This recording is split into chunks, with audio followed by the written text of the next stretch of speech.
Hi dears, welcome to Next Level School. আজি মই নৱমমান শ্ৰেণীৰ বছৰেকীয়া আৰু 6 মাহিলী পৰীক্ষাৰ যিটো সিলেবাস হ'ব কোনটো চেপ্টাৰ লাগিব কোনটো নালাগে সেই সম্পৰ্কে অৰ্থাৎ সিলেবাস সম্পৰ্কে তোমালোকক সম্পূৰ্ণ ধাৰণা দিবলৈ যত্ন কৰিম। এতিয়া চোৱা প্ৰথমতে ইয়াত চোৱা ক্লাস 9 ফুল মাৰ্কস 100 ঠিক আছে 3 ঘণ্টাৰ কাৰণে পৰীক্ষাটো হ'ব। প্ৰথমতে চোৱা ক্লাস 9 ফুল মাৰ্কস 100 তাৰপিছত গুড পাঠৰ নাম 6 মাহিলীয়া পৰীক্ষা এই ইয়াত যিখিনি থাকিব সেইখিনি হ'ল 6 মহিয়াৰ কাৰণে 6 মহিয়াত কোনটো চেপ্টাৰ আহিব ইয়াত থাকিব আৰু বছৰেকীয়াটো থাকিবই ঠিক আছে। ইয়াত চোৱা প্ৰথমতে গ্ৰুপ এ বাধ্যতামূলক এইখিনি একদম বাধ্যতামূলক পঢ়িবই লাগিব ঠিক আছে।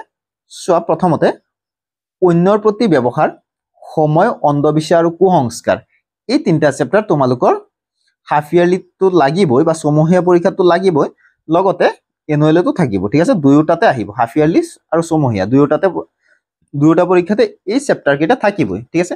নেক্সট যদি মই চাওঁ তেতিয়া হলে চোৱা ভাৰতৰ বৈচিত্ৰ্যৰ মাজত ঐক্য এইটো চেপ্টাৰ তোমালোকৰ হাফ ইয়াৰলিত থাকিব ঠিক আছে এইটো চেপ্টাৰ তোমালোকৰ হাফ ইয়াৰলিত থাকিব। তাৰ পিছত পোহৰৰ বাটেৰে আগবঢ়া গাঁওখন এইটো তোমালোকৰ হাফ ইয়াৰলিত নাথাকে কিন্তু এনুৱেলত থাকিব ঠিক আছে। এই দুয়োটা চেপ্টাৰ এনুৱেলত থাকিব কিন্তু ভাৰতৰ বৈচিত্ৰ্যৰ মাজত ঐক্যটো হাফ ইয়াৰলিতো থাকিব এনুৱেলতো থাকিব কিন্তু পোহৰৰ বাটেৰে আগবঢ়া গাঁওখন এইটো তোমালোকৰ হাফ ইয়াৰলিত নাথাকে ঠিক আছে। নেক্সট যদি চাওঁ তেতিয়া হলে যুঁজ ঠিক আছে যুঁজ চেপ্টাৰখন তোমালোকৰ হাফ ইয়াৰলিত থাকিব এনুৱেলতো থাকিবই ঠিক আছে।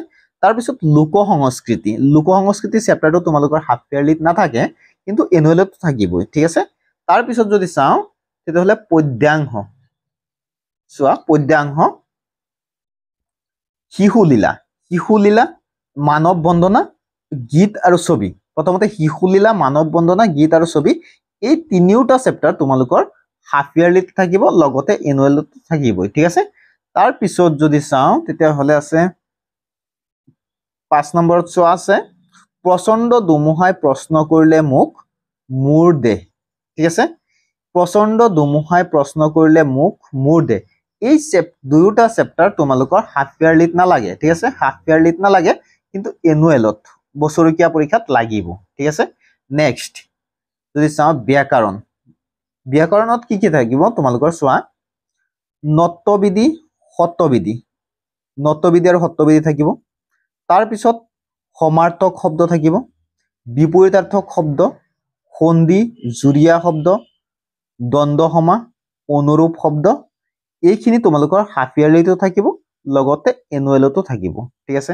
নেক্সট যদি চাওঁ প্ৰত্যয় অসমীয়া কীট আৰু তদ্ধিত প্ৰত্যয় তাৰ পিছত নিৰ্দেশক প্ৰত্যয় অসমীয়া স্ত্ৰী প্ৰত্যয় ঠিক আছে এইখিনি তোমালোকৰ হাফ ইয়াৰলিত নালাগে ঠিক আছে। এইখিনি তোমালোকৰ এই অংশখিনি যে আছে প্ৰত্যয় অসমীয়া কীট আৰু তদ্ধিত প্ৰত্যয় নিৰ্দেশক প্ৰত্যয় অসমীয়া স্ত্ৰী প্ৰত্যয় এইখিনি তোমালোকৰ হাফ ইয়াৰলিত নালাগে কিন্তু এনুৱেলত লাগিব ঠিক আছে এনুৱেলত লাগিব ঠিক আছে।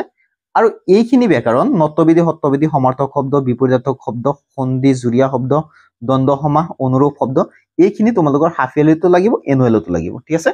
নেক্সট ইয়াত যদি চাওঁ তেতিয়াহলে কি আছে চোৱা গুড পাঠৰ নাম তাৰপিছত ছমহীয়া পৰীক্ষা বছৰেকীয়া পৰীক্ষা ঠিক আছে।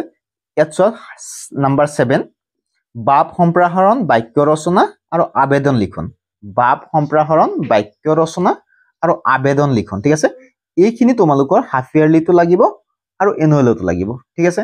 তাৰ পিছত যদি চাওঁ ৰচনা তোমালোকৰ হাফ ইয়াৰলিতো লাগিব এনুৱেলতো লাগিব ঠিক আছে। তাৰ পিছত যদি চাওঁ দ্ৰুত পাঠ তোমালোকৰ আৰু এখন কিতাপ আছে সেইটো হ'ল দ্ৰুত পাঠ এই দ্ৰুত পাঠটো তোমালোকৰ হাফ ইয়াৰলিতো লাগিব এনুৱেলতো লাগিব ঠিক আছে। তাৰ পিছত আদি পাঠ গদ্যাংশ এইটো হাফ ইয়াৰলিতো লাগিব এনুৱেলতো লাগিব ঠিক আছে। তাৰ পিছত যদি চোৱা তেতিয়া হলে বৈকল্পিক মানে এইটো তোমালোকৰ এইখিনি পঢ়িব লাগিব হয়তো এইখিনি পঢ়িব লাগিব নহয় বা বৈকল্প এইখিনি পঢ়িলে হ'ব ঠিক আছে। তাৰ পিছত চোৱা ইয়াত চোৱা কি আছে সুৰ ধৰা এইটো তোমালোকৰ হাফ ইয়াৰলিতো লাগিব এনুৱেলতো লাগিব ঠিক আছে।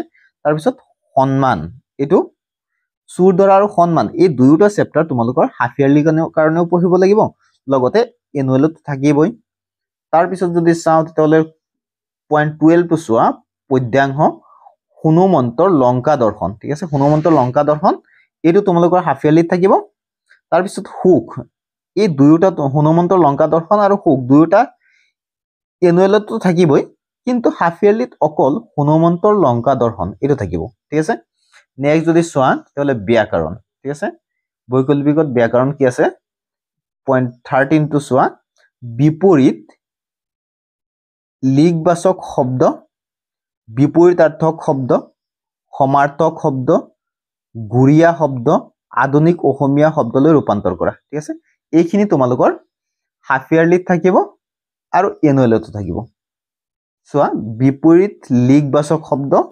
বিপৰীতাৰ্থক শব্দ সমাৰ্থক শব্দ গুৰিয়া শব্দ